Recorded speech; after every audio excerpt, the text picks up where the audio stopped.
अस्सलाम वालेकुम, मैं हूं सबा भट्टी और आप देख रहे हैं MAT20 न्यूज HD। आइए नजर डालते हैं आज की अहम खबर पर।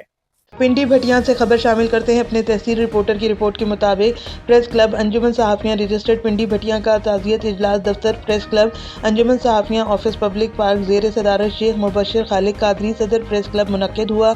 इजलास में सरपरस्त आला मियां इरफान हैदर आवान, जनरल सेक्रेटरी जुल्फ़िकार अली भुट्टा, सीनियर सहाफ़ी बाऊ ज़फ़र अब्बास, मलिक नासिर, ज़मीर आवान, राना मुदस्सिर नून, बाबर नज़ीर, हामिद असलम, इमरान जमाती, माजिद हसन कादरी, मुज़ाहिर हसन कादरी, गज़नफ़र अब्बास ने शिरकत की। इजलास में बानी प्रेस क्लब शेख अब्दुल खालिक कादरी के इंतकाल पर गहरे गम और अफसोस का इजहार किया और मरहूम के लिए फातिहा ख्वानी की और दुआ की कि अल्लाह ताला मरहूम को जन्नतुल फिरदौस में आला मकाम अता फरमाए।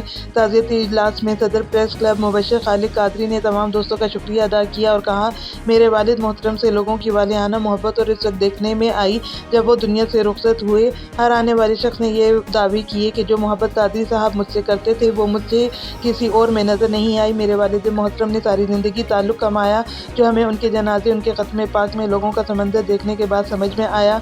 इंशाअल्लाह मैं आप दोस्तों से वादा करता हूँ कि जिस जगह भी आपको मेरी ज़रूरत होगी मैं हर वक्त तैयार मिलूँगा। हम इंशाअल्लाह अपने वालिद मोहतरम के मिशन को ज़िंदा रखेंगे और इसको एक नए अज़्म के साथ लेकर चलेंगे। आप दोस्त ही मेरी ताकत हो, इंशाअल्लाह हम सब मिलकर चलेंगे और ज़र सहाफ़त का ख़ात्मा यकीनी बनाने में कोई कसर नहीं छोड़ेंगे।